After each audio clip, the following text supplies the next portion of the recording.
பிதாவாகிய தேவனிடமிருந்தும் கர்த்தராகிய இயேசு கிறிஸ்துவிடமிருந்தும் உங்களுக்கு கிருபையும் சமாதானம் உண்டாவதாக.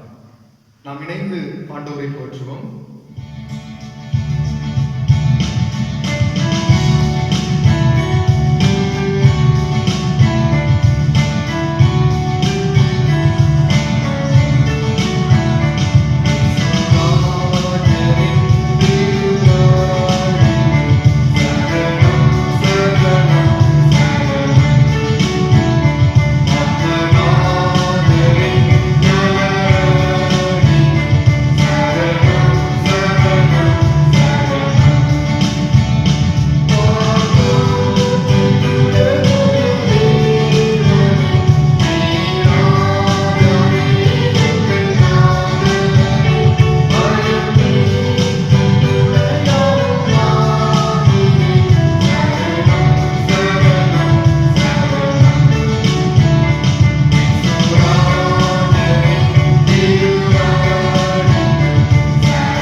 தேவன் ஆவியாக இருக்கிறார்.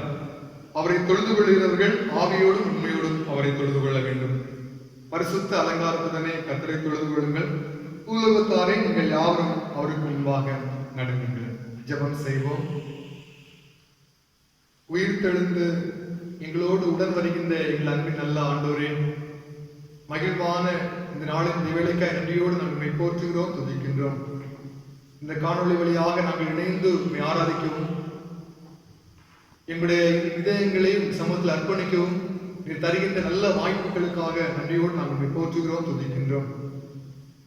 எங்களை கிருபையாய் நேசிக்கிற அன்பின் நல்ல ஆண்டவரே, சூழ்நிலையில் காரணமாக நாங்கள் எங்களுடைய வீட்டிலே நாங்கள் இருந்தாலும் உள்ளத்தால் இணைந்து நாங்கள் வழிபடும் போது நீர் எங்களுடைய ஜெபத்தை கேட்டு நலமான ஈவுகளை நீங்கள் செய்தள்ள வேண்டும் என்று சொல்லி வேண்டுதல் செய்கின்றோம். இந்த நாளிலும் நாங்கள் படிக்கின்ற திருமறை வசனங்கள், பாடுகிற பாடல்கள், சிந்திக்கிற தியானங்கள், இவற்றின் வழியாக நாங்களுடைய அன்பை தெளிவாய் புரிந்து கொள்ளவும், உண்மையிலே உறுதியாய் வாழவும் ஆண்டவர் எங்களுக்கு உதவி செய்தள்ள வேண்டும் என்று சொல்லி வேண்டுதல் செய்கிறோம். இந்த நிமிடங்களை நாங்களுடைய பாதத்தில் அர்ப்பணிக்கிறோம். நீர்தாமே தொடர்ந்து எங்களை வழிநடத்தும் ஆசீர்வதி இறைமைந்தர் இயேசு கிறிஸ்து வழியாக நாங்கள் இடத்தில் வேண்டுதல் செய்கிறோம். தந்தையே, ஆமென். நாம் இணைந்து ஆண்டவரை போற்றும் வண்ணமாக ஞான பாடல் புஸ்தகத்திலே 36வது பாடல், ஞான பாடல் 36. உன்னதமான கர்த்தரே, இவ்வோய்வு நாளை தந்தீரே, இதற்காய் உம்மை போற்றுவோம், சந்தோஷமாய் ஆராதிப்போம் என்ற பாடலை நாம் பாடுவோம்.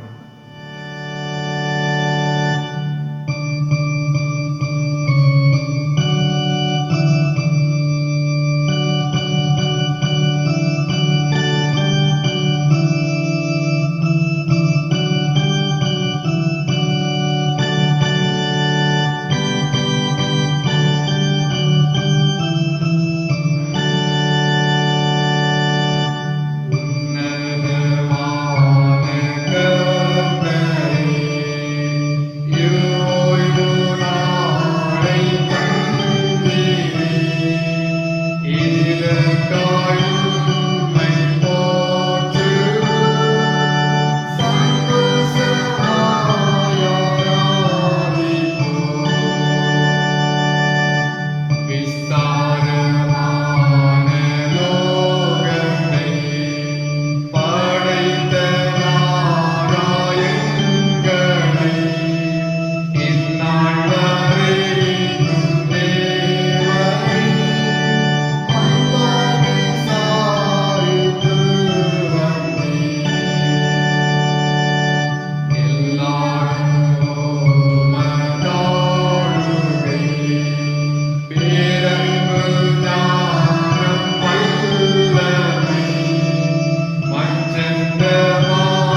யோவான் எழுதின நற்செய்தி நூல் 21வது அதிகாரம் வசனங்கள் 1 முதல் 14 வரை. யோவான் எழுதின நற்செய்தி நூல் 21வது அதிகாரம் வசனங்கள் 1 முதல் 14 வரை. இவைகளுக்கு பின்பு இயேசு திபேரியா கடற்கரையிலே மறுபடியும் சீசருக்கு தம்மை வெளிப்படுத்தினார். வெளிப்படுத்தின விவரமாவது: சீமோன் பேதுருவும் பிதுவு எனப்பட்ட தோமாவும் கலிலேயா நாட்டிலுள்ள கானா ஊரானாகிய நாத்தான்வேலும் செபதேயு குமாரனும் அவருடைய சீசரில் வேறு 2 பேரும் கூடியிருக்கும் போதும் சீமோன் பேதுரு மற்றவர்களை நோக்கி, மீன் பிடிக்கப் போகிறேன் என்றான். அதற்கு அவர்கள், நாங்களும் உம்முடனே வருகிறோம் என்றார்கள். அவர்கள் புறப்பட்டு போய் உடனே படவேறினார்கள். அந்த ராத்திரியிலே அவர்கள் ஒன்றும் பிடிக்கவில்லை. விடியற்காலமான போதும் இயேசு கரையிலே நின்றார். அவரே இயேசு என்று சீசர்கள் அறியாதிருந்தார்கள். இயேசு அவர்களை நோக்கி, பிள்ளைகளே, புசிக்கிறதற்கு ஏதாயும் உங்களிடத்தில் உண்டா என்றார்கள். அதற்கு அவர்கள், ஒன்றுமில்லை என்றார்கள். அப்பொழுது அவர், நீங்கள் படவுக்கு வலதுபுறமாக வலையை போடுங்கள், அப்பொழுது உங்களுக்கு அகப்படும் என்றார். அப்படியே அவர்கள் போட்டு திரளான மீன்கள் அகப்பட்டதினால் அதை இழுக்க மாட்டாதிருந்தார்கள். ஆதலால் இயேசுவுக்கு அன்பாயிருந்த சீசன் பேதுருவை பார்த்து, அவர் கர்த்தர் என்றார். அவர் கர்த்தர் என்று சீமோன் பேதுரு கேட்டவுடனே தான் வஸ்திரம் இல்லாதவனாய் இருந்தபடினால் தன் மேற்சட்டையை கட்டிக்கொண்டு கடலிலே குதித்தான். மற்ற சீசர்கள் கரைக்கு ஏறக்குறை 200 முழ தூரத்தில் இருந்தபடினால் படவில் இருந்து கொண்டே மீன்களுள்ள வலையை இழுத்துக் கொண்டு வந்தார்கள். அவர்கள் கரையிலே வந்திறங்கின போது கரி நெருப்பு போட்டிருப்பதையும் அதன் மேல் மீன் வைக்கப்பட்டிருக்கிறதையும் அப்பத்தையும் கண்டார்கள். இயேசு அவர்களை நோக்கி, நீங்கள் இப்பொழுது பிடித்த மீன்களில் சிலவற்றை கொண்டு வாருங்கள் என்றார். சீமோன் பேதுரு படவில் ஏறி 153 பெரிய மீன்களால் நிறைந்த வலையை கரையில் இழுத்தான். இத்தனை மீன்கள் இருந்தும் வலை கிழியவில்லை. இயேசு அவர்களை நோக்கி, வாருங்கள், போஜனம் பண்ணுங்கள் என்றார். அவரை கர்த்தர் என்று சீசர்கள் அறிந்திருந்தபடினால் அவர்களில் ஒருவரும் நீர் யார் என்று கேட்க துணியவில்லை. அப்பொழுது இயேசு வந்து அப்பத்தை மீனையும் எடுத்து அவர்களுக்கு கொடுத்தார். இயேசு மரித்தோருக்கு எழுந்த பின்பு தம்முடைய சீசர்களுக்கு அருளின தரிசனங்களிலே இது 3வது தரிசனம். பாடம் முடிந்தது. கிறிஸ்துவுக்கே மகிமை உண்டாகட்டும். நாம் இணைந்து என் ஆத்மாவே கலங்கிடாதே, உன்னத தேவன் அடைக்கலம் என்ற பாடலை நாம் பாடுவோம்.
கிறிஸ்துவுக்குள் அன்பானவர்களே, உங்கள் அனைவருக்கும் ஒருமுறை கூட என் அன்பின் வாழ்த்துதலை தெரிவித்துக் கொள்கின்றேன். இந்த நாளிலும் உங்களோடு கூட பகிர்ந்து கொள்ளும்படியாக எடுத்துக்கொண்ட திருமறை வசனம் யோவான் எழுதின நற்செய்தி நூல் 21வது அதிகாரம் வசனங்கள் 12. இயேசு அவர்களை நோக்கி, வாருங்கள், போஜனம் பண்ணுங்கள் என்றார். நாம் படித்த இந்த திருமறை பகுதியிலே ஆண்டவர் இயேசு கிறிஸ்து தன்னுடைய சீடர்களோடு தன்னுடைய அன்பை வெளிப்படுத்துகிறதை நாம் புரிந்து கொள்ள முடிகிறது. அறையில் அடைபட்டு கிடந்த சீடர்கள் ஒருவரான பேதுரு, நான் மீன்பிடிக்க செல்கிறேன் என்று சொன்ன பொழுது மற்ற சீடர்களும் நாங்களும் உன்னோடு வருகிறேன் என்று சொல்லி மீன்பிடிக்க செல்கிறார்கள். அங்கு சென்று கடற்கரையிலே மீன்களை பிடித்துக் கொண்டிருக்கிறார்கள். ராம் முழுவதும் அவர்கள் முயற்சி செய்தும் மீன் கிடைக்கவில்லை. அந்த நேரத்தில் இயேசு கிறிஸ்து அங்கு கடற்கரையிலே வந்து ஒரு 100 மீட்டர் இடைவெளியிலே மீன் பிடித்துக் கொண்டிருந்த சீடலிடம், உங்களுக்கு ஏதாவது கிடைத்ததா என்று சொல்லி கேட்ட பொழுது ஒன்றும் கிடைக்கவில்லை என்று சொல்லும் பொழுது, உங்களுடைய வலையை வலது பக்கமாக போடுங்கள் என்று சொல்லும் பொழுது அவர்கள் போட்டு திரளான மீன்களை அவர்கள் பிடித்துக் கொண்டார்கள். பசியோடு கடற்கரையில் வந்த பொழுது இயேசுநாதர் அவர்களுக்கு ஆயத்தம் பண்ணி கொண்டு வைத்திருந்த உணவை கொடுத்து அவருடைய களைப்பை ஆற்றுகிறார். இந்த நிகழ்விலே நாம் 2 காரியங்களை நம் மனதில் வைக்க அழைக்கப்படுகின்றோம். முதலாவது, நம்முடைய ஆண்டவர் இயேசு கிறிஸ்து தேடி வந்து நம்மை அன்பு செய்கின்றவராக காணப்படுகின்றார். பூட்டிய அறைக்குள் பயந்து கிடந்த சீடர்களை இருமுறை சந்தித்து அவளுக்கு சமாதான வாழ்த்து சொல்லுகின்றார். அவர்களோடு தான் இருக்கிறதை அங்கு வெளிப்படுத்துகின்றார். இப்பொழுது 3ஆம் முறையாக மீண்டுமாக கடற்கரையிலே வந்து தன்னை சீடர்களுக்கு வெளிப்படுத்துகிற நிகழ்வை தான் நாம் இந்த திருமறையிலே நாம் படித்தோம். திருமறை முழுவதும் நாம் பார்க்கும்போது ஆண்டவர் தன்னுடைய பிள்ளைகளை தேடி வந்து அன்பு செய்கின்றவராக காணப்படுகின்றார். ஆதியாகமம் முதல் பகுதியிலே பார்க்கும்போது கூட ஆதாமை பகல் குளிர்ச்சியான வேளையிலே ஆண்டவர் தேடி வந்து அவர் சந்திக்கின்ற நிகழ்வை நாம் பார்க்கின்றோம். அவன் பாவம் செய்து மரத்திற்குன்னே ஒளிந்திருந்த பொழுதும் கூட, ஆதாமே நீ எங்கே இருக்கிறாய் என்று சொல்லி மீண்டுமாக அவனை தேடி வருகிறதை நாம் பார்க்க முடிகிறது. இஸ்ரேல் மக்கள் ஆண்டவரை விட்டு பின்வாங்கி போன பொழுது கூட ஆண்டவர் அவர்களை தேடி வந்து தீர்க்கதரிசிகளை அனுப்பி அவர்களை தேடி வந்து அன்பு செய்கிறதை நாம் பார்க்க முடிகின்றது. வழி எது என்று சொல்லி காணாமல் தொலைந்து போன ஆட்டை மேய்ப்பன் தேடி சென்று தூக்கி வருவதை போல நம்முடைய ஆண்டவர் நம்மை தேடி வந்து நம்மை அணைக்கின்றவராக காணப்படுகின்றார். லூக்கா 19ஆம் அதிகாரம் 10ஆம் வசனத்திலே இயேசுநாதர் கூறும்போது, இழந்து போனதை தேடவும் ரட்சிக்கவும் மனுஷகுமார் வந்திருக்கிறார் என்று சொல்லுகின்றார். நம்முடைய வாழ்வில் நாம் தொலைந்து போகின்ற நேரங்களில் கூட, தவறி போகின்ற நேரங்களில் கூட, தவறு செய்த நேரங்களில் கூட ஆண்டவர் நம்மை மன்னித்து நம்மை தேடி வந்து நம்மை மன்னித்து அவருடைய பிள்ளைகளாக அவர் மாற்றுவதற்கு அவர் ஆயத்தமுள்ளவராக இருக்கின்றார். மத்தேயு 18ஆம் அதிகாரம் 20ஆம் வசனத்திலே, ஏனெனில் 2 பேராவது 3 பேராவது என் நாமத்தினாலே எங்கே கூடியிருக்கிறீர்களோ அங்கே அவர்கள் நடுவில் நான் இருக்கிறேன் என்று சொல்லி இயேசுநாதர் சொல்லுகின்றார். இயேசுநாதர் நம்முடைய கவலைகளிலே, நம்முடைய துயரங்களிலே நம்மை தேடி வந்து நம்மோடு இருக்கின்றவராக இருக்கின்றார். ஒரு நிகழ்வு ஒன்றை நான் உங்களுக்கு நினைவுபடுத்துகின்றேன். ஒரு முறை ஒரு ஜான் என்கின்ற ஒரு தம்பி அவன் தன்னுடைய பள்ளிக்கூடம் செல்லுவதற்கு முன்பதாக ஒவ்வொரு நாளும் அவன் செல்லுகின்ற வழியில் இருக்கின்ற அந்த ஆலயத்தின் முன்பதாக வந்து, ஏசப்பா நான் ஜான் வந்திருக்கிறேன் அப்படி சொல்லிவிட்டு அவன் பள்ளிக்கூடம் செல்வான். மீண்டுமாக அவன் வீட்டுக்கு வரும்போதும் வழியில் இருக்கிற இந்த ஆலயத்தின் முன்பதாக சென்று, ஏசப்பா நான் ஜான் வந்திருக்கிறேன் அப்படி சொல்லிட்டு அவன் வீட்டுக்கு செல்வான். ஒவ்வொரு நாள் தன்னுடைய பள்ளிக்கூடம் செல்லும் போதும் மீண்டுமாக திரும்பி தன்னுடைய இல்லம் திரும்பி வரும்போதும் அவன் அப்படியாக அவன் ஜெபித்து செல்வது அவனுடைய வழக்கமாக இருந்தது. ஒரு நாள் வழக்கம் போல தன்னுடைய பள்ளிக்கூடம் செல்லும் போது அவன் ஜெபித்து செல்கின்றான். ஏசப்பா நான் ஜான் வந்திருக்கிறேன் என்று சொல்லி ஆலயத்துக்கு முன்பதாக நின்று அவன் ஜெபித்து செல்கின்றான். வருகின்ற பொழுது எதிர்பாராத விதமாக அவன் ஒரு விபத்திலே அவன் மாட்டி அவன் மருத்துவமனைக்கு செல்ல வேண்டிய சூழ்நிலை ஆகிவிட்டது. இப்பொழுது அவன் மருத்துவமனையிலே அவன் சாயங்கால வேளையிலே இருந்து கொண்டிருக்கின்றான். வலிகள் ஒருபுறம், அதைவிட வலி என்னவென்று சொன்னால், இப்பொழுது நான் என்னுடைய வீட்டுக்கு செல்கின்ற நேரம், நான் ஆலயத்தில் சென்று ஜெபிக்கின்ற நேரம் என்னால் முடியவில்லை என்று சொல்லக்கூடிய ஒரு வருத்தம் அவனுடைய உள்ளத்திலே ஆழமாக இருந்தது. அப்படி வருத்தத்தோடு அவன் படுத்திருக்கும் போது அவனுக்கு ஒரு காட்சி காண்கின்றான். என்ன காட்சி என்று சொன்னால், இயேசு அங்கு அவனுக்கு தரிசனம் தந்து, ஜான், நான் இயேசுப்பா வந்திருக்கிறேன் அப்படிப்பட்ட ஒரு காட்சியை அவன் காண்கின்றான். அவனுடைய உள்ள மிகவும் பூரித்தது, மகிழ்ச்சி அடைந்தது. தன்னால் ஆலயத்துக்கு செல்ல முடியாவிட்டாலும் ஆண்டவர் தன்னுடைய இல்லத்துக்கு தன்னுடைய அறையில், மருத்துவமனை அறையில் வந்து தனக்கு காட்சி அளித்ததை அவன் உணர்ந்து கொண்டான். அன்பான ஆண்டவருடைய பிள்ளைகளே, நாம் ஆண்டவரை தேடுகின்ற உணர்வோடு நாம் எங்கு இருக்கின்றோமோ அங்கு நம்மை தேடி வருகின்றவராக இருக்கின்றார். தற்போது உள்ள சூழ்நிலையிலே நாம் ஆலயத்திலே வந்து ஆண்டவரை தொழுது கொள்ள முடியவில்லை. உண்மையாகவே நாம் வீட்டிலிருந்து நம் ஆண்டவரை தேடும் போது நம்மை தேடி வந்து நம்முடைய தேவைகளை, நம்முடைய உணர்வுகளை அறிந்து நமக்கு உதவி செய்கின்றவராக இருக்கின்றார். எனவே தேடி வந்து நம்ம நேசிக்கின்ற, அன்பு பாராட்டுகின்ற ஆண்டவரை நாம் அறிந்து கொள்ள அழைக்கப்படுகின்றோம். தேடி வந்து நம்மை அன்பு பாராட்டுகின்ற ஆண்டவர் தேவைகளை நிறைவு செய்து நம்மை அன்பு செய்கின்றவராக காணப்படுகின்றார்.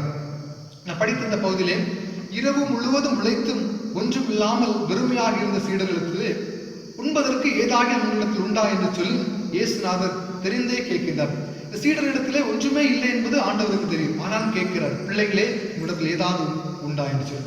சீடர்கள் என்னிடத்தில் ஒன்றுமில்லை என்று சொன்ன பொழுதும், உங்களோட வலையை வலது பக்கமாக போடுங்கள் என்று சொன்ன பொழுதும் வலது பக்கமாக போட்டு 153 பெரிய மீன்கள் கிடைத்தது என்று சொல்லி பார்க்கின்றோம். இந்த 153 என்கிற எண் எதை குறிக்கிறது என்று சொல்லி எரேனிமஸ் என்கிற திருச்சபை தந்தைகள் ஒருவர் கூறும்போது, இந்த 153 என்பது பண்டைய கால உயிரியல் அறிஞர்களுடைய கருத்துப்படி மீன் வகைகள் 153 என்று சொல்லி கணக்கிடப்பட்டிருக்கிறது. அதாவது எல்லா வகையான மீன்களையும் உள்ளடக்கியதுதான் இந்த 153. இது ஒரு முழுமை சொல்.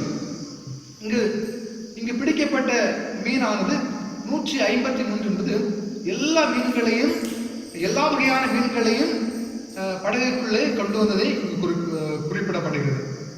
இது எதை குறிக்கிறது சொன்னால், அனைத்து வகையான மக்களும் திருச்சபை என்கிற படகின் கீழே கொண்டு வரப்படுவார்கள் என்று சொல்லக்கூடிய ஒரு உண்மையை யோவான் தெளிவுபடுத்துகிறதை நாம் அறிந்து கொள்ள முடிகிறது. அன்பான ஆண்டவருடைய பிள்ளைகளே, உலக மக்கள் அனைவரும் ஆண்டவருக்குரியவர்கள். ஒரு குறிப்பிட்ட மதத்தை சார்ந்தோ அல்லது குறிப்பிட்ட இனத்தை சார்ந்தோ ஆண்டவர் தன்னுடைய அன்பை வெளிக்காட்டுவதில்லை. அனைத்து வகையான மக்களையும் அவர் அன்பு செலுத்துகிறார்.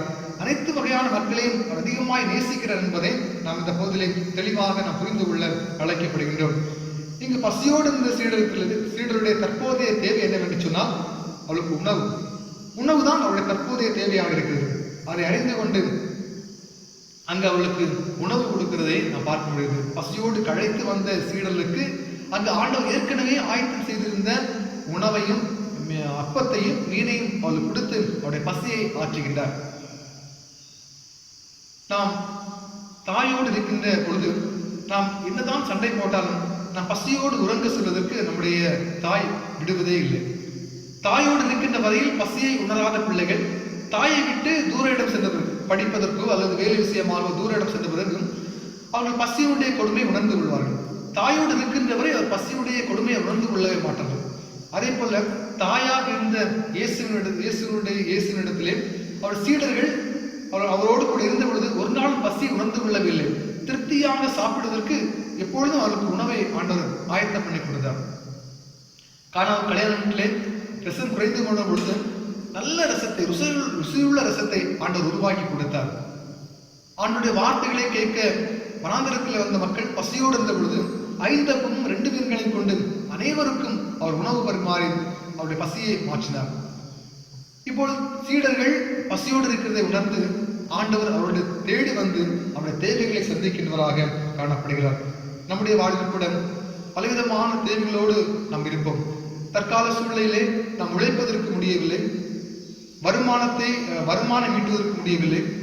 இப்படிப்பட்ட சூழ்நிலைகளிலே நம்முடைய தேவைகளை ஆண்டவர் அறிந்திருக்கிறார்.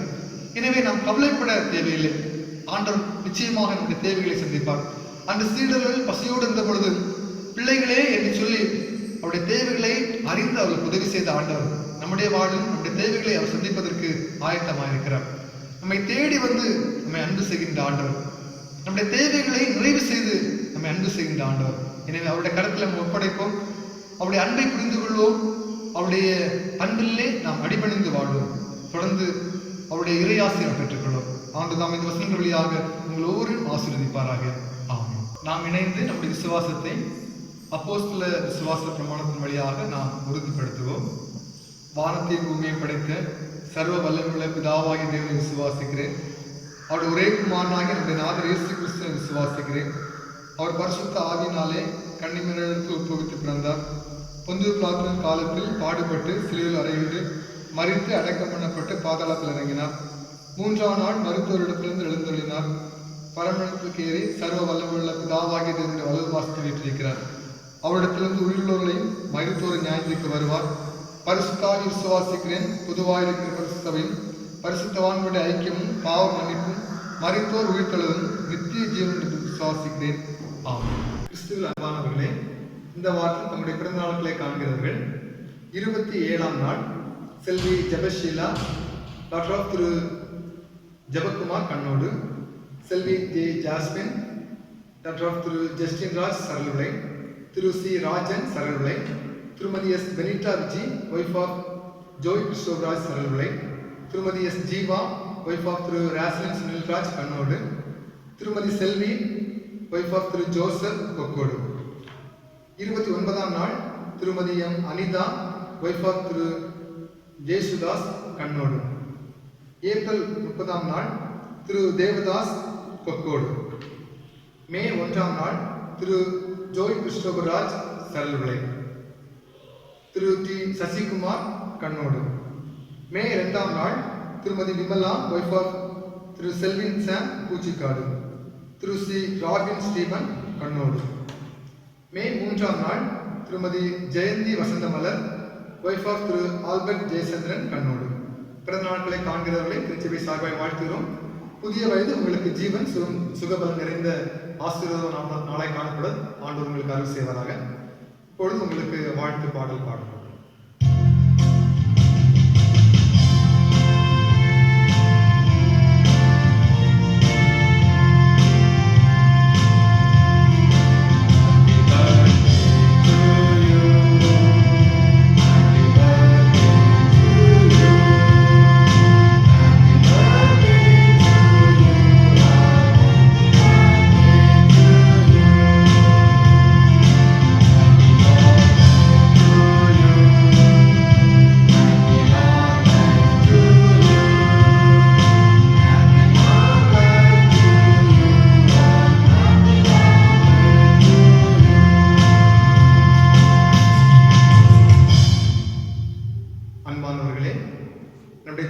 சார்ந்து ஒரு சில அறிவிப்புகளை நான் சொல்ல விரும்புகின்றேன். குறிப்பாக பிள்ளைகளுக்காக சொல்லுகின்றேன். பிள்ளைகள் இந்த விடுமுறை நாட்களை மிகுந்த பயனுள்ளதாக்கிக் கொள்ளுங்கள். திருமுறை வசனங்களை படிப்பதிலும் நல்ல திறமைகளை வளர்த்துக் கொள்வதிலும் உங்களுடைய நேரங்களை செலவழிக்க நான் உங்களை அன்போடு கேட்டுக்கொள்கின்றேன். ஆண்டவர் உங்களுக்கு இருக்கிற திறமைகளை நீங்கள் வளர்த்துக் கொள்வது ஆண்டவருக்கு மகிமையாக இருக்கும். அதே போல வாலிப தம்பி தங்கைகளும் உங்களுடைய நேரங்களை நல்லபடியாக நீங்கள் பயன்படுத்திக் கொள்ளுங்கள். ஆண்டவர் உங்களுக்கு தந்திருக்கிற தாளந்துகளை நீங்கள் புதைத்து வைக்காதபடிக்கு அதை நீங்கள் வளர்க்கும் போது ஆண்டவர் அதன் மூலமாக மகிமைப்படுவார். திருமறைப்பள்ளி ஆசிரியர்கள் உங்களுடைய திருமறைப்பள்ளி குழந்தைகளுடைய பெற்றோர்களை நீங்கள் அணுகி அவருடைய படிப்பு சம்பந்தமாக திருமறை படிப்பு சம்பந்தமாக விசாரியுங்கள். திருமறை அறிவு போட்டிகளுக்காக பிள்ளைகளை நீங்கள் ஆயத்தப்படுத்த உங்களை அன்போடு கேட்டுக்கொள்கிறேன். தொழுகைக்கு நிறைவாக நாம் யாவரும் இணைந்து கீர்த்தனை பாடல் புத்தகத்திலே 291வது பாடல், என் மீட்பர் உயிரோடு இருக்கையிலே எனக்கு என்ன குறைவுண்டு சொல் மனமே என்ற பாடலை நாம் பாடுவோம்.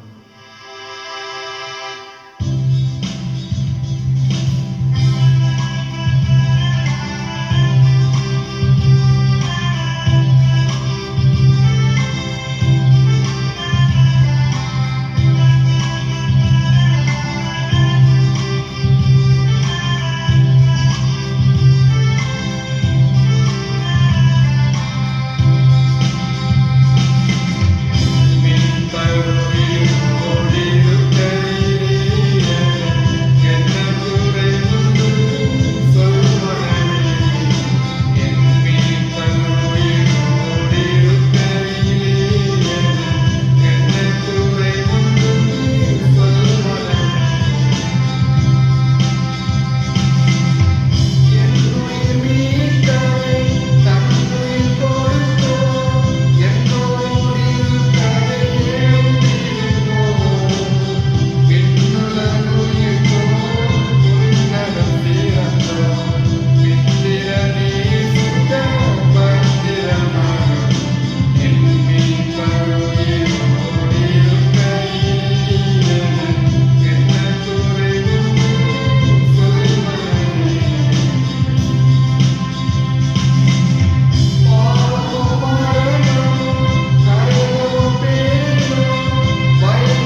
எங்களை ஒவ்வொரு நாளும் அரவணைத்து எங்களை போதித்து போஷித்து வழிநடத்தி வருகிற அன்பு நல்ல ஆண்டவரே, இந்த நாளுக்காக நன்றியோடு நாம் நம்மை போற்றுகிறோம், வணங்குகின்றோம்.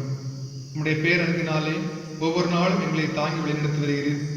எங்களுடைய வாழ்விலே உம்முடைய அதிசயமான வழிநடத்தல் ஒவ்வொரு நாளும் தங்கி வருகிற தயவுக்காக அன்புக்காக நன்றி சொல்கிறோம், ஸ்தோத்திரிக்கின்றோம்.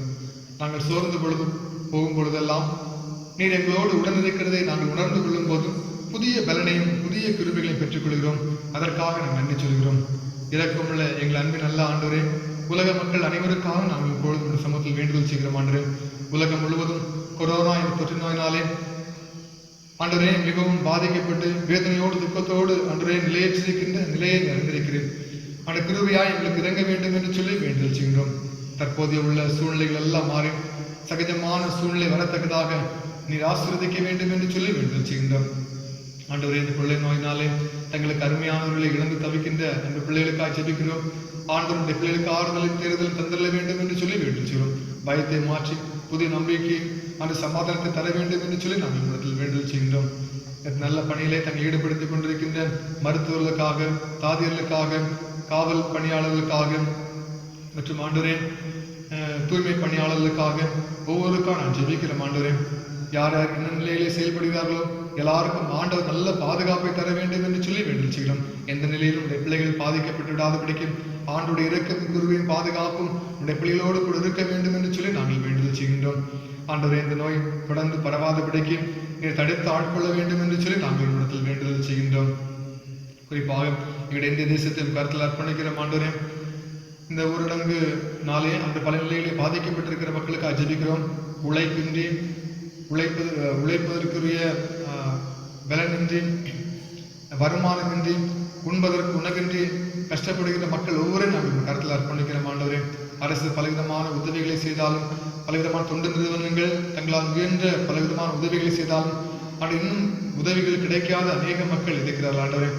ஆண்டவரே, சரியானபடி எல்லா மக்களுக்கும் உதவிகள் கிடைக்கவும், ஒரு மனிதரும் ஆண்டு பசியினால் இறந்து போகாதபடிக்கு அனைத்து மக்களுக்கும் உணவு கிடைப்பதற்கு ஆண்டவர் உதவி செய்தல்ல வேண்டும் என்று சொல்லி வேண்டுதல் செய்கிறோம். தற்போது உள்ள சூழ்நிலைகள் சீக்கிரமாக ஆண்டவரே முடிவுக்கு வரவும், எல்லா மக்களும் உழைப்பதற்கும் தொடர்ந்து தம்முடைய வாழ்வை சிறப்பாக நடத்துவதற்கும் ஆண்டவர் உதவி செய்தல்ல வேண்டும் என்று சொல்லி வேண்டுதல் செய்கிறோம். பலவிதமான பலவீனத்தோடு ஆண்டவரே வீட்டில் இருக்கிற மக்களுக்காக ஜெபிக்கிறோம்.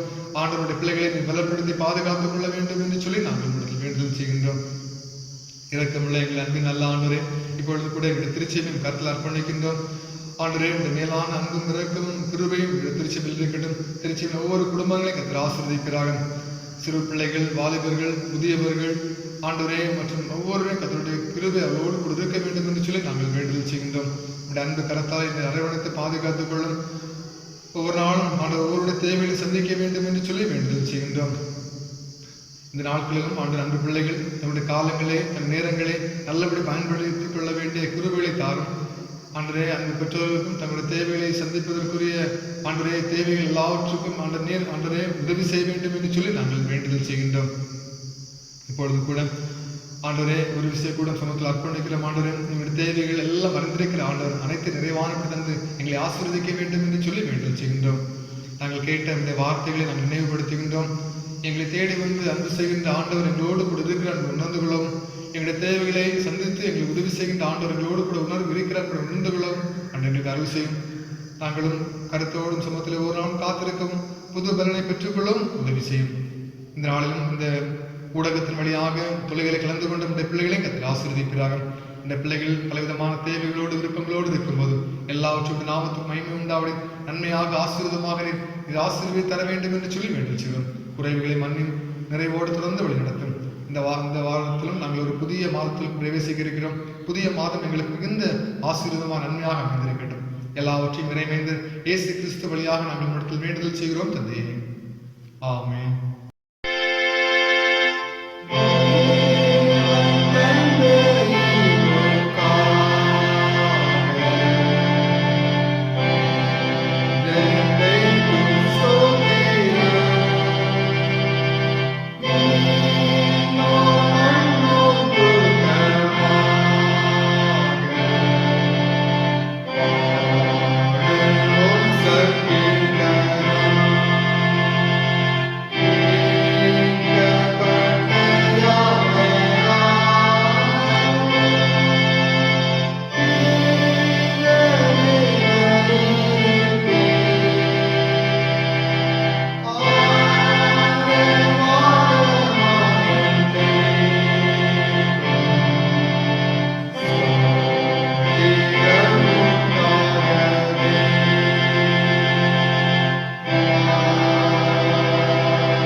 நம்முடைய கர்த்தராகிய இயேசு கிறிஸ்துவினுடைய கிருபையும் பிதாவாகிய கடவுளுடைய அன்பும் பரிசுத்த ஆவியானுடைய ஐக்கியமும் சிநேகமும் நம் அனைவரோடு இனி ஒரு சதா காலங்கள் நிறைவாய் தங்கியிருக்கும்.